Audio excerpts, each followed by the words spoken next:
As doctors, we are privileged to be in a position to care for patients.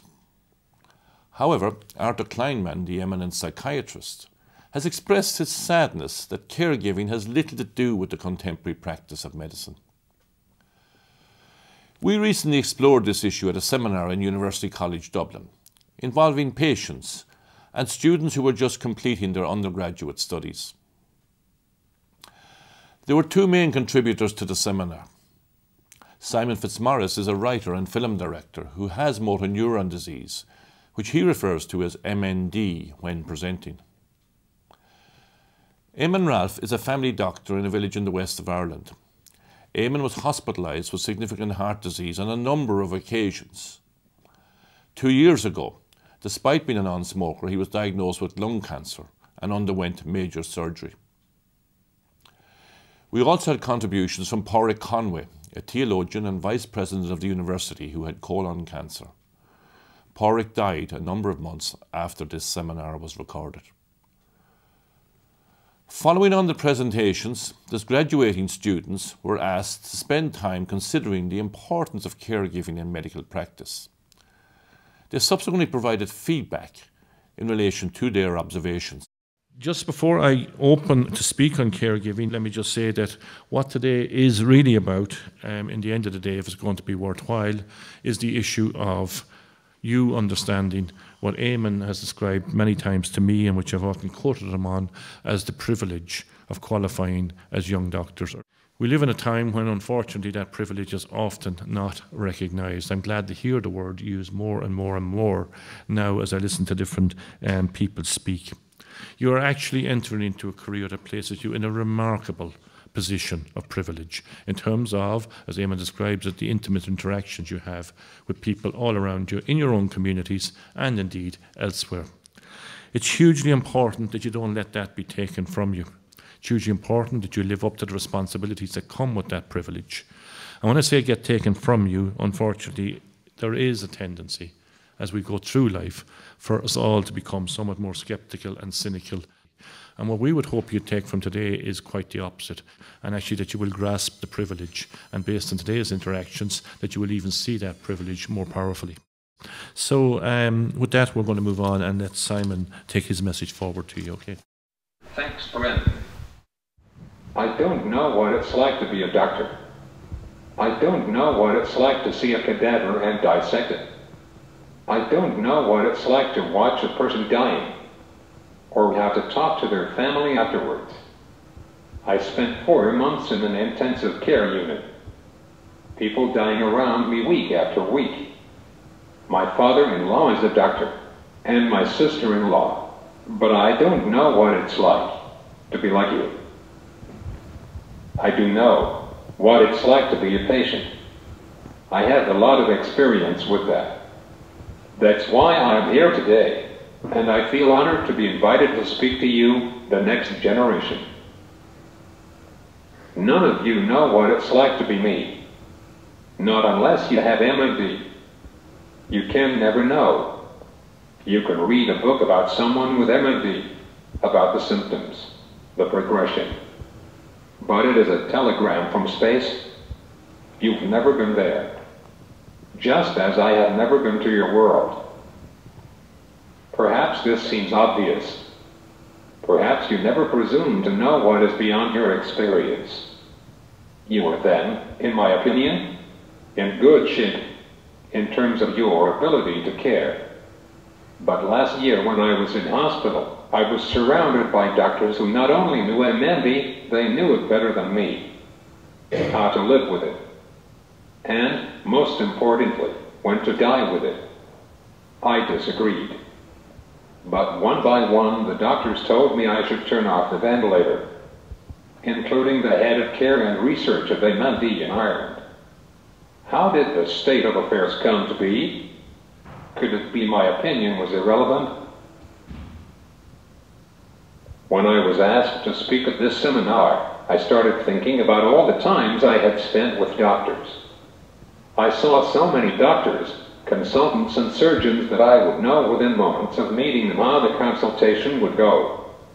The factors are always the same. I enter the room. One of 3 things happen.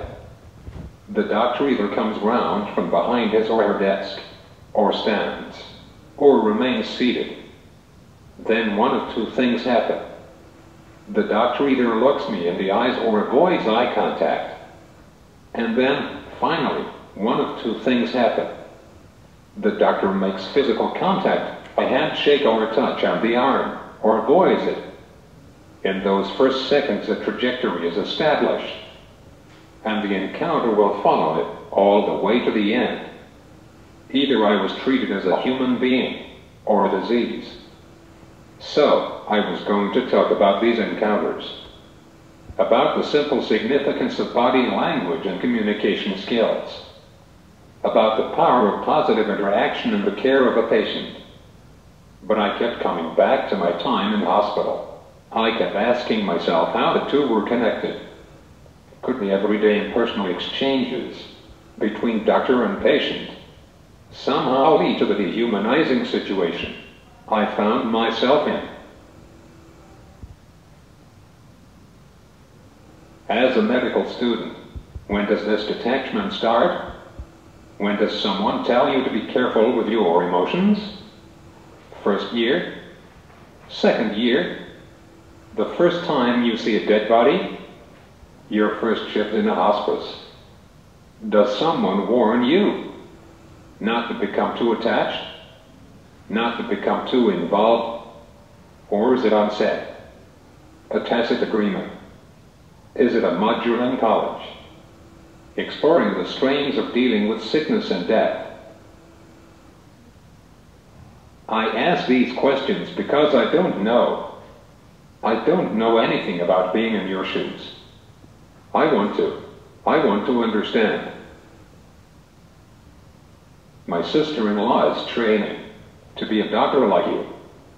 She once told me that she burst into tears in the corridor of a hospital and was so embarrassed that she ran into the changing room to pull herself together. Perhaps it is a societal issue. No one likes crying in public. Everyone seeks a private space. But it seems to me that doctors have more reason than most to feel, to be worn down with death, to question the meaning of the lives that pass before their eyes, to buckle and to break under the strain, and to pick themselves back up, pull themselves together. But when does it get easier for doctors? At what point in your training? How long before the sharp edge of the feelings start to dull? Or is it like that at all? Do they never really dull? And you simply find coping mechanisms to prevent your emotions from interfering with your work as a professional? I hope you don't mind me asking all these questions. I was asked to speak about my experiences of care, but my experiences left me with more questions than answers. But in the end, it's just the same one question. That won't leave me alone. How could so many doctors believe so strongly in their own opinion that I should die, despite the fact that I told them I wanted to live? I have been asking you all about the emotional development of becoming a doctor, because I am trying to explore where the disconnect is between patient and doctor. I have no doubt that it is very difficult to maintain an emotional bridge with every patient. But perhaps if it is seen as a vital component of care, then it will become easier to maintain. Because, in my opinion, you require your emotions to inform your decisions. Or put another way, if your opinion is untouched by your emotions, then perhaps it becomes easier for your opinion to be untouched by your patient's opinions. And that is a dangerous place for a doctor to be. There is nothing worse than fake empathy. One of the doctors who told me to turn off the ventilator told me he was sorry, that he had children of his own. It's like pointing a gun at someone's head and saying sorry before you shoot them. It's just words. Empty words set as a surrogate for feeling. We are surrounded in society by fake empathy. From everyday greetings to your dentist mentioning your children by name just after reading your file. Whether lack of empathy is harmless or harmful depends, as does so much, on the context in which it is delivered. If the man in the garage, or even your dentist, asks you how you are, but doesn't really want to know, it doesn't really matter. But fake empathy, in the context of a doctor and a patient, can mean the difference between life and death. When that doctor told me I should turn off the ventilator, and in the same breath told me he was sorry, that he had children of his own, I looked in his eyes and saw nothing, felt nothing, like the man in the garage, except that this man was deciding my fate. Choose. Choose who you want to be, and choose to care or not to care. Just don't lie somewhere in between. I know that we patients are a nightmare, that we fill your ears with our emotions, our half-baked internet medicine. I know that you are sifting through our words and our bodies for the vital signposts to diagnosis and treatment. All I am suggesting is in all that sifting, in all that conferring with your colleagues, that you never forget, that you never remove yourself, emotionally and intellectually, to such an extent that your mind and heart are closed, to such an extent that you cannot hear the voice of the individual you are trying to save.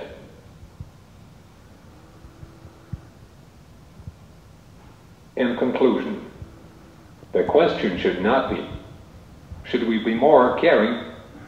The question should be, why are we not caring enough? Or, why are we afraid to care? Or, can we afford to care? Because in my experience, the excuse for not caring was always too many people and not enough time. Because whether you like it or not, caring is in the details. Caring is listening to people's half-formed ideas from the internet and responding to them with patience. Caring is listening to people's emotions, their fears, and responding with compassion. When I was in hospital, so often doctors spoke about me as if I was not in the room. Such behavior stripped me of my dignity. If you want to genuinely care for a person, you must remember that no matter how many times you have encountered the medical conditions of a patient, you have never encountered this particular patient. And although hospitals are run as businesses, the cold title of client does not encompass a patient. Disease cannot be treated like stocks and shares. Because, like it or not, every disease is inextricably intertwined with a unique personality. And thus, the only way to preserve someone's dignity is to somehow find a way to treat the person as well as the disease, to respect their opinions by listening with an open mind and never feeling you have nothing to learn from the patient. Perhaps all the doctors I met were burned out, fed up hearing the same half-baked thoughts and irrational emotions, and had become cynical about the benefits of listening. Or perhaps it begins as early as medical school, where you were taught to close yourself off from an emotional and intellectual connection with the patient, taught to listen to each other but not to the patient. Perhaps doctors are encouraged to develop a thick skin, to deal with the volume of people you must deal with. But if you are afraid to care too much, how can you possibly care enough? If you want to be a caring doctor, you must find a way to listen to the patient, to hear what is really important to them, in the same way that you are trained to sift through people's words looking for clues to aid diagnosis. For if you do not value people's opinions, how can you truly value people or care properly for them? Thank you for your patience in listening to the American voice from this Irish man. Thank you, Simon. The importance of Eamon's presentation, as much as anything, relates to the fact that he's crossed over and back across that boundary of clinician healer and patient sufferer. So, Eamon, thank you for coming. Thanks. Thank you, Brendan, and Simon, thank you very much. Well, it's great to be with you today. I'm not quite sure what I'm going to say, but we'll let it roll. And this time last year, I had a lobectomy for carcinoma of the lung. And unlike Simon, when I woke up, I said, who in the name of woke me up? So if I had got my hands on them at that moment in time, I didn't want to wake up. But the point was, 2 days before that, I entered hospital, and I was fit, well, running around the place. And 2 days later, when I woke up, I couldn't move. It was just total change, that dramatic change in your life. Pain beyond belief, anxiety, fears. You're just a different person. I think the difficulty for doctors is to appreciate that change when it comes about. So many patients who go in and you meet them and clerk them in, and then to find post-surgery that they're a different person. But sometimes a better person, maybe. It struck me as a very important point because it asks you the simple question, what is life all about? It's the question that will bother all of us all of our lives because it has been the universal question forever. So what's it all about? And for me, when I look at it from my perspective of 57 years of age, it's about finding meaning in your life. And I think as medical students, as you enter doctors, what the choice of career does, it gives you this unique opportunity to find meaning within your life. But you must make the choice. Simon spoke about choice. You have to make that choice. You can choose not to. But more than any other career I can think of, I think that medicine allows you to find a meaning in your life. Now, Richard Rohr, who's a Franciscan priest, but who has written a great deal on all of this, was asked a question. I found on YouTube, 1 minute wonder, 1 minute. And he's asked a simple question. He said, if you had the world's attention for a minute, 1 minute, what would you do? What would you say to it? And he struggled with the question for a while. But his answer was very revealing, and it's very revealing for you as young doctors. He said, I would draw into people's vulnerability, because that's what you'll be seeing on the ward, is people's vulnerability. This is the most vulnerable time they're at.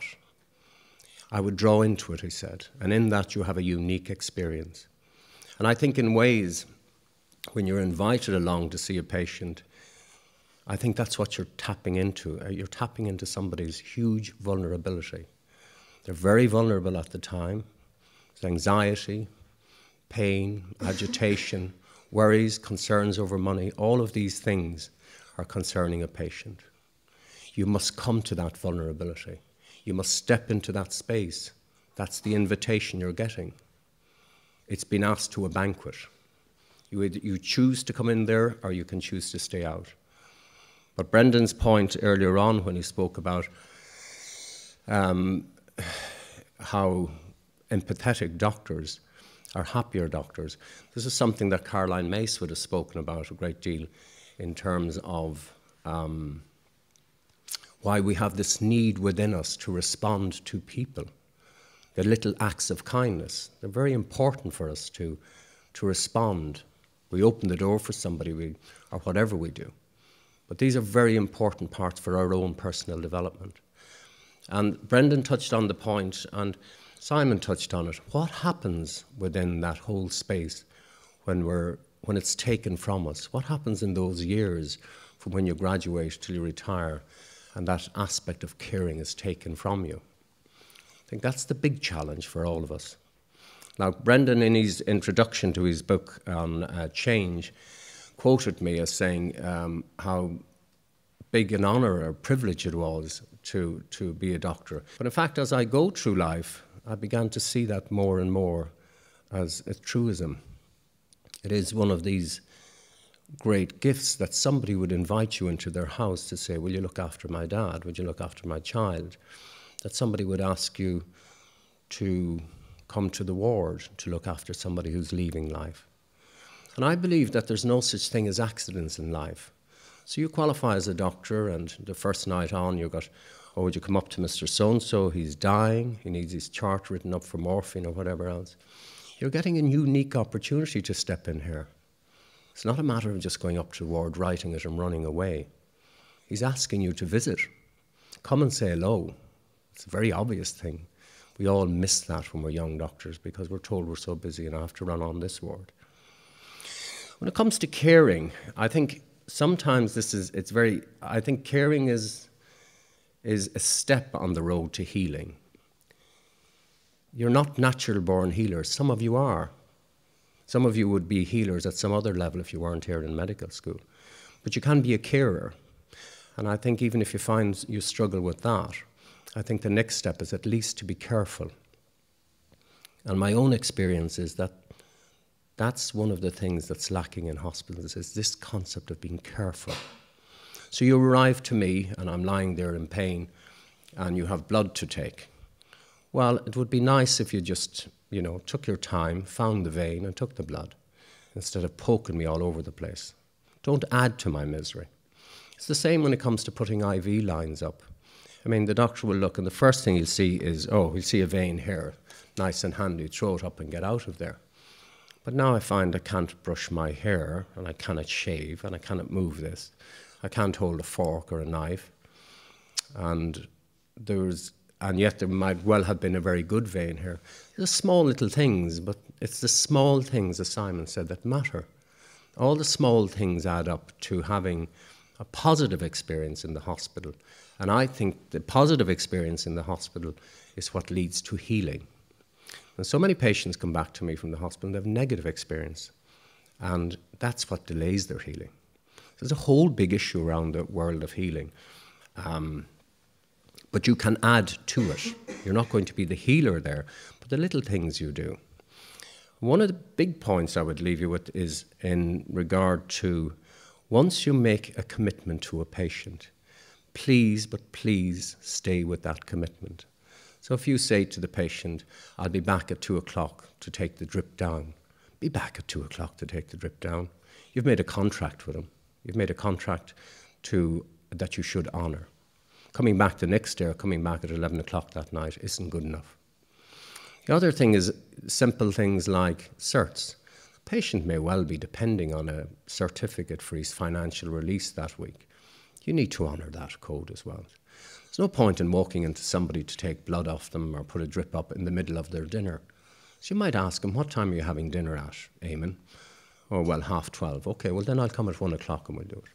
So it's attention to the small things that make the difference. And that's where you can do that. That's about being careful. And sometimes when you're invited to the banquet, when somebody is dying and you're brought in, just stop, linger for a little while, see what's learning.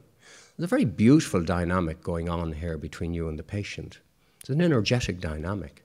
Don't lose the opportunity. You can choose to stay out, but you can choose to get in there. But also there's this beautiful energetic dynamic going on, what the patient is giving to you and what you're giving to them. But certainly they're going to give you an awful lot more than what you can give to them. And they're just little things that struck me during my own time in hospital. The other thing that strikes me as very unusual in hospital is when a weekend comes or a bank holiday, the hospital goes into shutdown. So we'll have all these people who arrive just before the bank holiday wishing me well, and they all come back enthusiastic 4 days later. But they promised me to take the drain out before they left, but nobody took the drain out. So I'm hawking drains around and holding them up and trying to shave and stuff like that. So it's attention to that level of detail that's so important. And you can't just treat it as a 9-to-5 job. You finish your job when the work is finished. You go back and you sort it out. It's nice to go back to a patient before they leave hospital and say, is there anything more I can do? Was there anything we could have done better? That's where you learn. But also talking about, I think what Simon said is very important, is words. The words you use are very important. The way you say things to people. You have to remember that the patient doesn't see things as you see them. So you coming along and saying, oh, we're doing a scan on your kidneys to make sure you have nothing there. Some throwaway words like that. And the patient thinks, well, I must think now there's something wrong with my kidneys. So he's now on the phone to his wife saying, oh, they're very worried about my kidneys. So it's very important to get words right, to be accurate with words. And it's also very important to respond to, I was thinking last night about this, to respond to what the patient asks you. I have a lovely story that happened to me in my village on a bank holiday, August bank holiday, about 4 years ago. Scorching hot day, Friday, about 12 o'clock in the afternoon. Busy enough sort of a day, and Joe arrived in, age 40, hale and hearty, and he said, hi Eamon, just thought I'd come in for a checkup. The last thing you want to hear on a Friday as you're trying to get away, a lovely warm day, is a checkup. So I started to pull all the rabbits out of the hat. I said, Joe, well, I'd need you fasting to do the bloods. Oh, I'm fasting, Eamon. All right, well, we'll pick the next step. Well, Joe, I wouldn't be able to get them into the laboratory in time. I'll drive them in myself, Eamon. So eventually I decided to do the checkup. So Joe's blood pressure was 220 over 120. I sent him off to hospital that day to find that he was in renal failure. He was waiting a transplant now. But the point is, it was all about me. It was all about me on a hot August day, not about Joe. Just how could I get out of this? You have to remember that, is that when you're in an interaction with the patient, that it's really about them. It's not about you and your time off and so on. But just to summarize before I finish, I think the important point is to get into that space, engage with the patient, get into that place where the two of you are sharing something. There's a wonderful exchange going on, and don't lose that momentum. Because the meaning of life and the learning about life is in that space.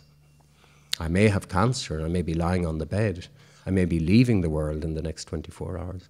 It's not the point. The point is I'm leaving you with something. You choose to take that.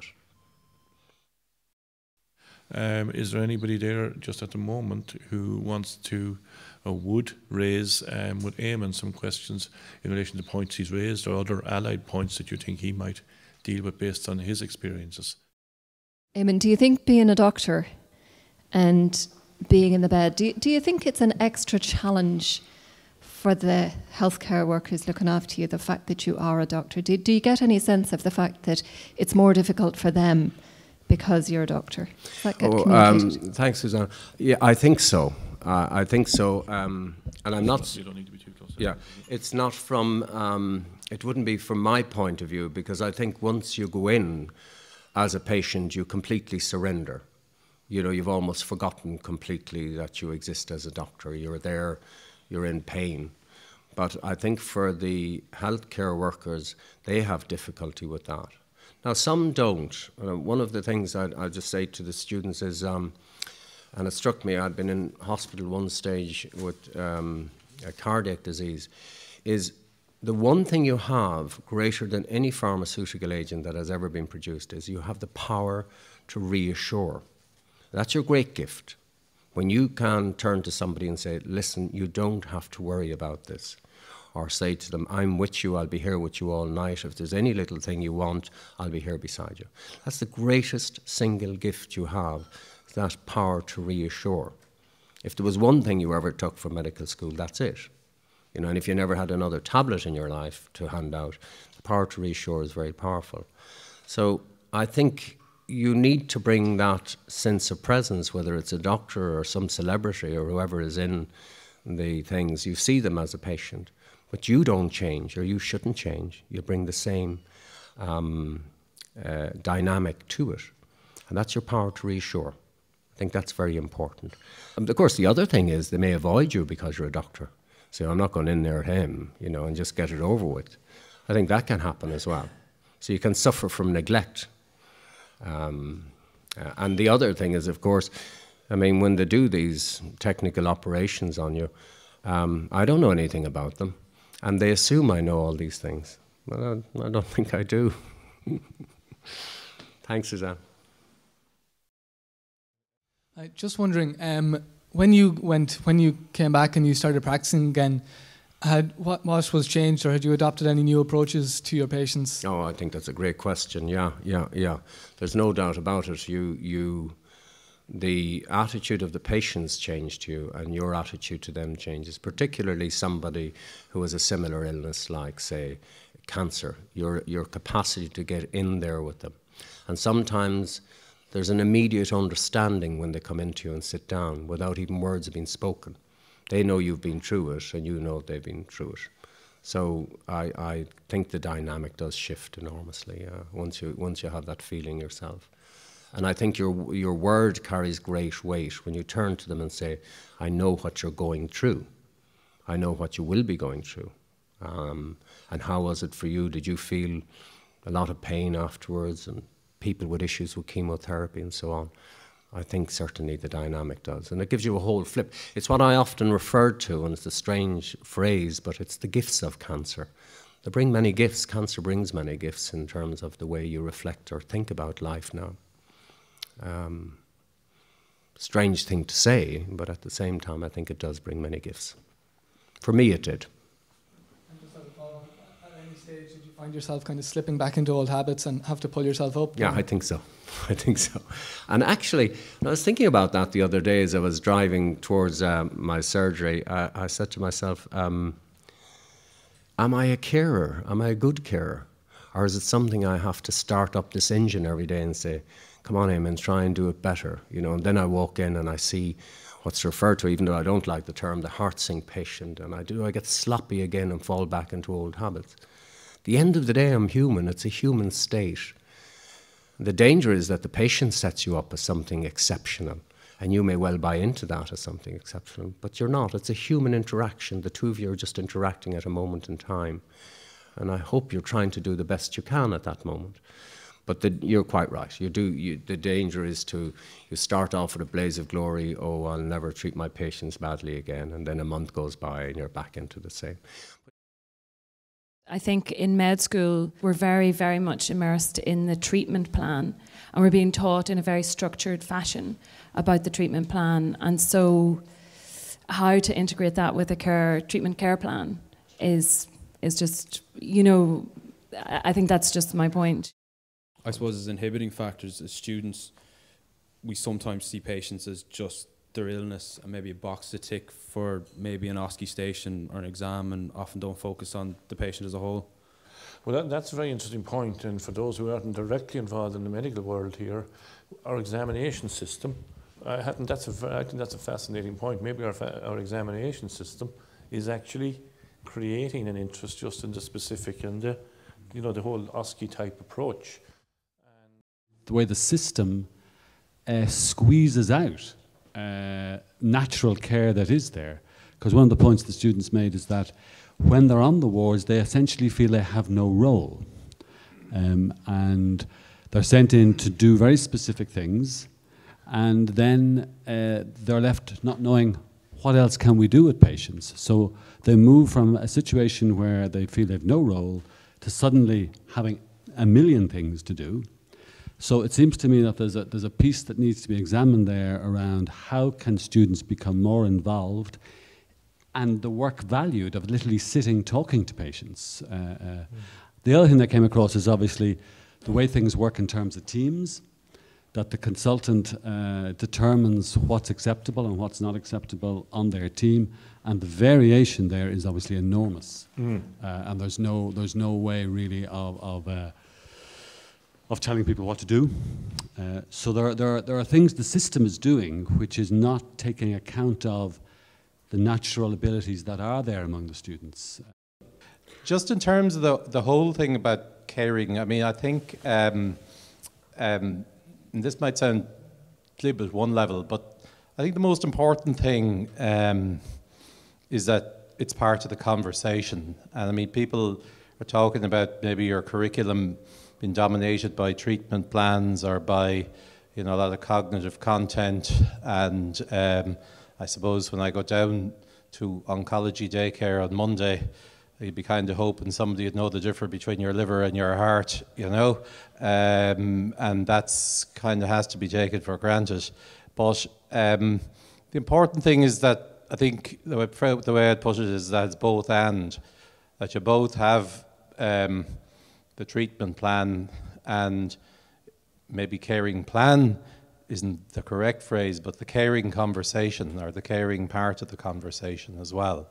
And I think the trick for both medical educators and I think the medical practitioners that people in this room are going to be very soon is to keep the two going together, you know.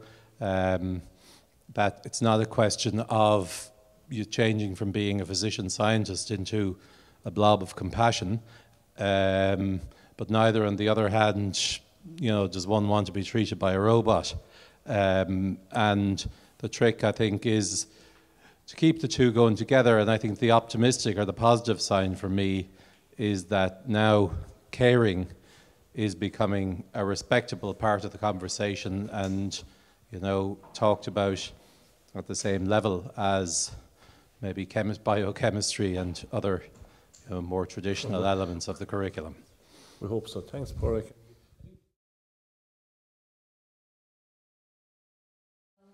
This is obviously a slightly controversial topic. I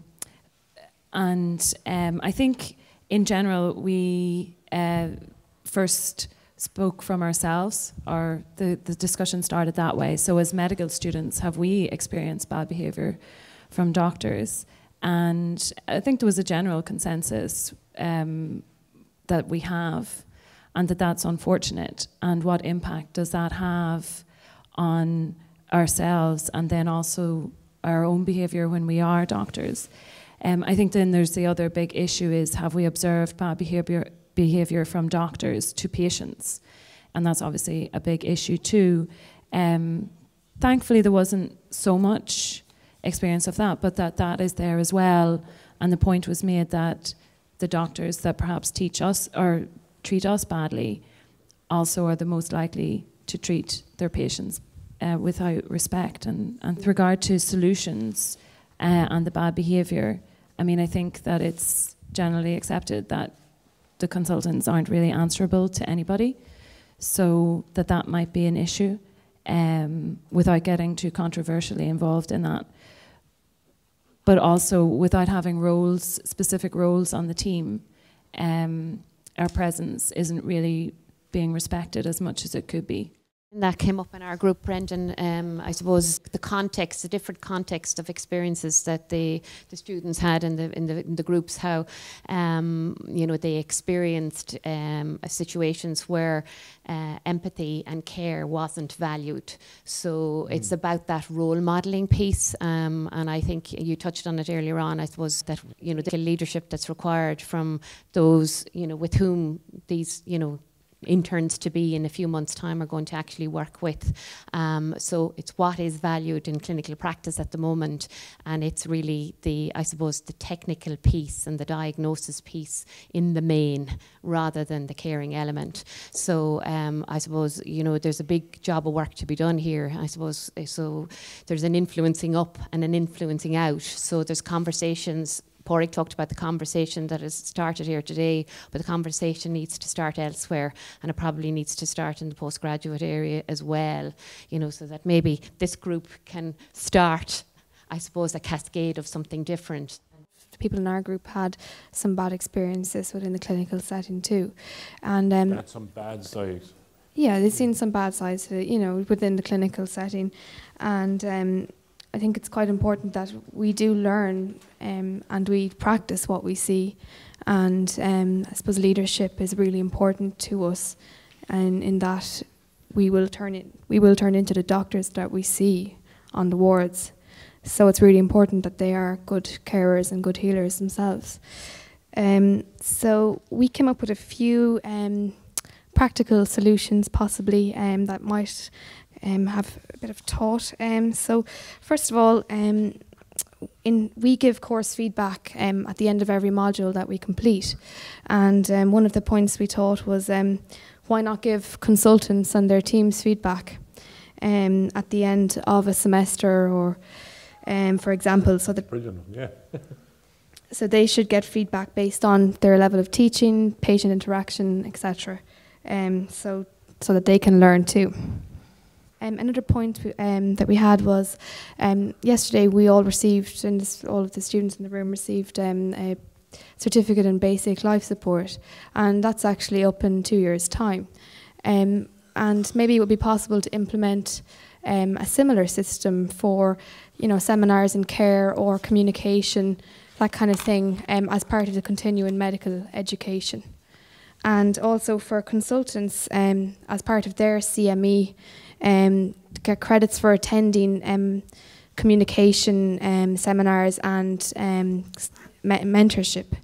Somebody mentioned about power and about consultants being a law unto themselves, and sure many among us have experienced that at all levels of the medical spectrum. But I mean, slightly tongue-in-cheek, I'd be saying, when you think how powerful they are, I'm amazed there aren't, more horror stories floating around.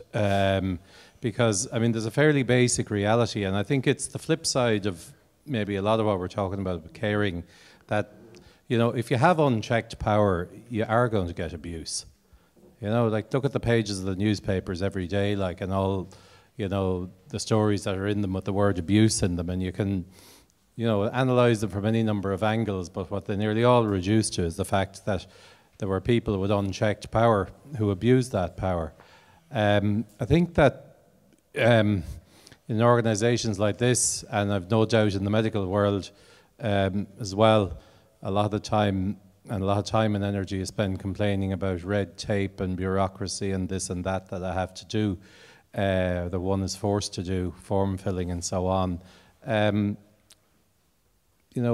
An odd time on reflection, I have a slightly more sympathetic view towards that, and I think it's an effort to provide a check or a balance in the system to what otherwise might be just the untrammeled power of individuals.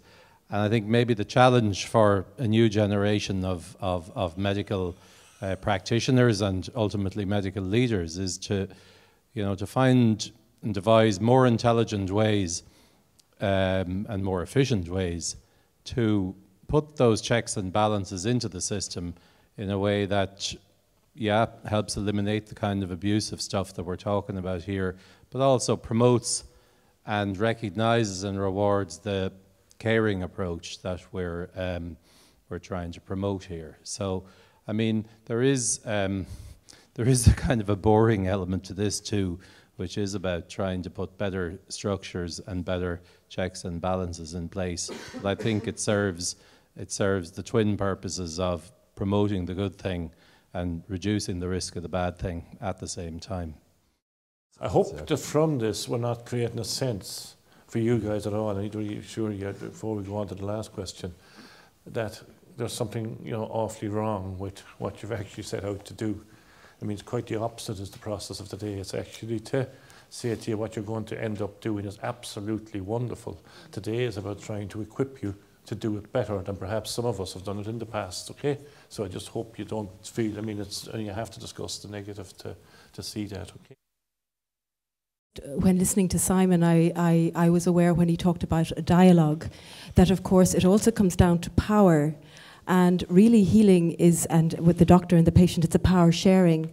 Sometimes the power seems to reside in the doctor, but really to be healed, the patient needs to take the power, to have the power, and that power within the patient needs to be fostered. And that may mean that the doctor has to give away some power of his own with great humility. And to truly listen really means power sharing. And I mean, I work as a counsellor, and I often think I have learned so much more about healing from just listening to how my clients teach me what it is to be whole. They teach me. It's a reciprocal process, and I think you were talking about art, and I think art heals and poetry heals. And Michelangelo had this lovely theory that, you had a block of marble. The marble suggests something to you, and you carve the marble. Healing is a reciprocal process. You share power, and your patient will teach you what it is to heal.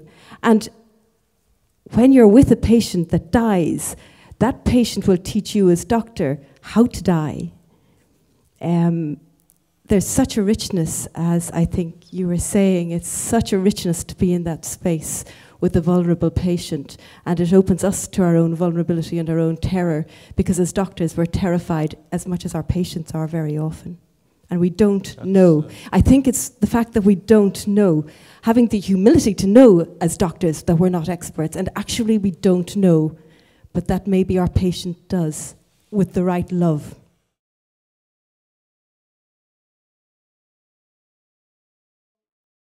I think the first point to make is that our discussion was very lively. We all had different opinions and sort of things to add. But I think this sort of take-home points were that we all had different ideas about the definition of what care actually means. Is it sort of staying late, the sort of behind the scenes, making sure that all the tests are ordered, sort of making sure that the patient comes first in your day, being able to provide sort of high-tech service, scans and tests, or is it the sort of interaction that the patient actually sees? Is it the bedside sort of show of empathy and being able to take the time to relate to the patient? So what is the actual definition of care? It's just such a subjective concept that certainly from the stories that we've heard today, that hugely varying. You know, Simon was pointing out that different doctors were coming to him, and some would take the time to look him in the eye, or some would take the time to choose their words really carefully. They might have thought that they were really, giving the best level of care that they could, whereas his perception may not have been that way. And that's certainly, as doctors, that from our experience, that some of them, they might think that they're doing their best and they're there, but it just may not come across that way to the patient that's receiving that care. And it's a hugely subjective concept. So that raises an interesting question: do we need to be trained to care? Pádraic, do you have to be taught? Are you a carer, or do you have to be taught to be a carer? Well, it's a very interesting question. I'm not sure there's a short answer to it, Brendan. I think some people are more naturally gifted in certain areas than others, and that's just a fact of life. Some people are good singers, other people haven't a note in their head, and maybe some people are more naturally empathic, and others might have to do a bit more work than it. I'd be a bit cautious of the phrases that was used earlier about it being, quote, subjective, unquote. I think that can be a little bit of an old camouflage at times, because I think we do have to acknowledge that somebody talked earlier about professional growth, development, and maybe if one isn't so naturally empathic, it's something that one needs to work on. And simply saying, well, I'm being caring in the way that I understand caring to be, I don't think that really passes muster. And I think the sort of stories that we heard from Simon, Eamon, and indeed others earlier, I think certainly confronts that type of an excuse or a line with a very different reality. I think, as I was saying this morning, if you're finding it difficult to be a carer, and it can be difficult to be a carer, your confidence, your self-esteem, all those issues come into play. If you're finding it difficult, at least make a very big effort to being careful, just to be careful with all the little procedures you have to do. And I think not everybody will be a healer. Perhaps in this room there may be only one or two, and if they never did medicine there would be natural healers as well. But it's interesting when you look at that whole world of healing, Brendan, that it's not specific to the medical. You'll have somebody healing through music, through singing. You'll often hear a patient say, oh, I was out with Johnny last night and he was great. He took me out of myself. He was as good as a tonic. You'll hear those phrases. The patients feel healing through laughter and through singing, through music, through everything. So there's healers everywhere. The definition of care as subjective is true. And I often felt that doctors felt that they were doing their best in terms of caring. I just disagreed. My subjective definition of care is simple. Caring is a dialogue, a two-way street. If it's not, it's just a monologue. There's a wonderful exchange going on between the between you and the patient. It's a human exchange. Just because you have a title of a doctor and they have a title of a patient doesn't, sometimes can mask that there's a wonderful exchange going on. There's a lot to be learned from both, yeah.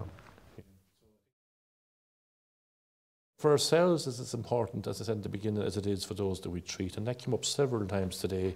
And Eamon dealt very eloquently about, you know, the huge opportunity to be involved at a stage when people are so vulnerable and to learn from that ourselves. There's a 12-year longitudinal study out there in the literature of the population at large, not of medics. They followed people longitudinally for 12 years, and they were able to show very clearly that high levels of empathy for people in life in general was associated with a very positive level of well-being or life satisfaction. I'll quote from Thomas Moore again on this one, where he says, "The rewards of doctors being fully present and dealing with whole persons are so much greater than those associated with a purely physical approach." So she said that the rewards for doctors being fully involved are so much greater than those who basically focus on the organ. So as a person, I suppose, do I want to be a happy person, an enthusiastic person in my job? Or do I want to develop into a system that leaves me complaining, negative, developing into a very cynical role? I think the decision, some of the decisions in relation to that may be outside of your control, but a lot of them are probably within your control in terms of nurturing your empathy being probably central, ultimately, to our own happiness, okay? Thomas Moore does make the point that humans cannot divide their lives so as to be emotionally defended and distant at work and warm and intimate at home. That's a hugely, hugely important issue. What you are at work, you will largely be at home. The last words today, again, I will steal from the readings of Thomas Moore, where he has quoted, so seemingly lapis lazuli was known as the healing radiant Buddha, or is the healing radiant Buddha. And the quotation that he takes from lapis lazuli is, and I quote, "I will heal by my radiance and by my presence." Okay? A lot of that came up here today. I will heal by my radiance and by my presence. But that's a long time ago that that was written. And everything we've heard here today suggests that that's probably still very, very relevant. So, do we do this? And after today, maybe the question we can ask ourselves is, will we do this? And perhaps most importantly of all, will we be able to continue to do this? And will we defend this type of behaviour as we go forward and spread that message?